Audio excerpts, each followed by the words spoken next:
son sombras, generalmente con silueta humana, usualmente masculina, y la oscuridad de la que están hechas es tan densa y negra, que incluso en una habitación completamente oscura sería posible percibir una de estas sombras, capaces de enturbiar el ambiente, de bajar la temperatura inexplicablemente, de hacer que se nos ponga la carne de gallina y, según se dice, de alimentarse de nuestros miedos, rencores y demás emociones negativas.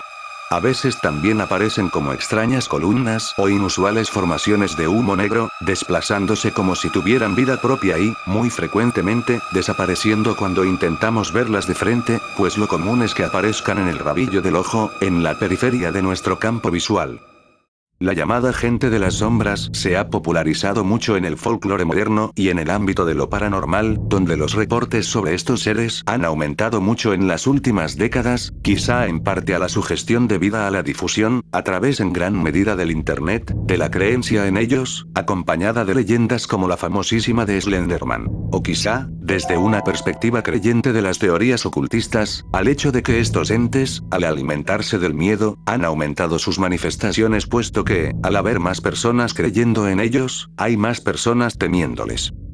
Como ya se dijo anteriormente, estas sombras suelen tener siluetas humanas, y las hay, aunque no son tan frecuentes, en forma femenina e infantil. Nunca se les distingue facciones, ojos o parte alguna, aunque la popularización del fenómeno ha dado lugar al rumor de que algunas tienen ojos rojos, y también se han oído casos de sombras con sombreros u otras prendas de vestir. En todo caso, la opinión mayoritaria de los parapsicólogos es que no se trata de fantasmas, en el sentido de seres incorpóreos dotados de conciencia y voluntad y correspondientes a lo que alguna vez fue una persona viva.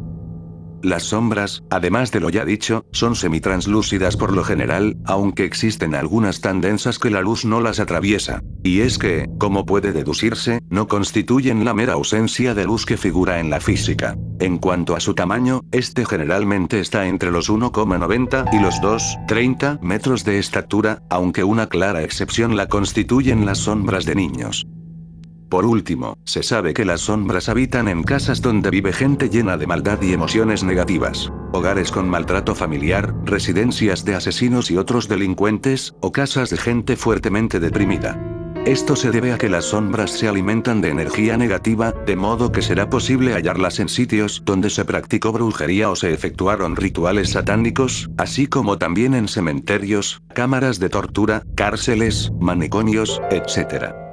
Más interesante aún y capaz de cubrir casos en que las sombras son vistas de frente, está la hipótesis de que ciertos sitios poseen condiciones electromagnéticas especiales y infrasonidos, siendo que ambas cosas podrían ser capaces de inducir alucinaciones. Esta hipótesis parecería haber sido probada con experimentos, aunque no alcanzaría a cubrir la totalidad de los reportes sobre gente de las sombras. Aquí cabe agregar que, en la misma línea de la susodicha explicación científica, existe una explicación paracientífica que habla de que ciertas personas poseen un electromagnetismo muy singular, comúnmente asociado a fenómenos psíquicos, mediante el cual inducirían alucinaciones en los cerebros de otras personas. Otra teoría nos dice que las sombras no serían fantasmas, sino entidades creadas por la acumulación de energías negativas en el plano astral. Estas energías podrían ser causadas por sentimientos como el odio, la ira, el rencor, la envidia, o por estados como la depresión crónica, aunque también podrían originarse en pensamientos perversos o simplemente negativos. Quedándose en las generalidades, este planteamiento soluciona el origen de la conciencia-autonomía de la sombra, a partir del mero hecho de que las energías negativas de las que proviene son en última instancia energías psíquicas, por lo cual, a partir de esa naturaleza, pueden dar lugar a una condensación plasmada en el surgimiento de un núcleo psíquico de la sombra, su conciencia. En semejanza con otras explicaciones no científicas, aquí se afirma que las sombras se alimentan de energías negativas.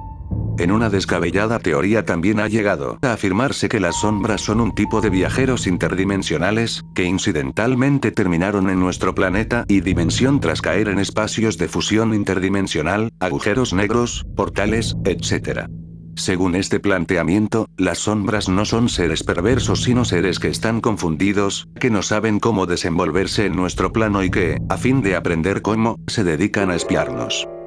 La foto más perturbadora jamás tomada de una sombra pertenece a un norteamericano llamado Billy Sanderson, quien el 30 de agosto del año 2011 nos relata lo siguiente.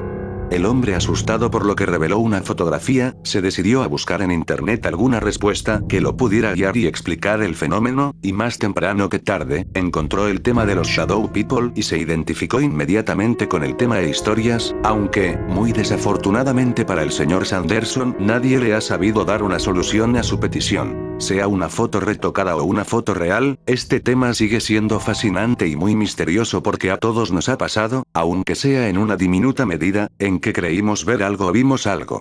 Para terminar esta historia solo puedo decirles que en una ocasión que fui a acampar con mis amigos un Shadow People nos visitó y fue capaz de interactuar con nuestras cosas, fue algo muy espeluznante, pero esa historia será para otro día. Si tú has vivido una experiencia similar, te agradecería que la compartieras en la caja de comentarios.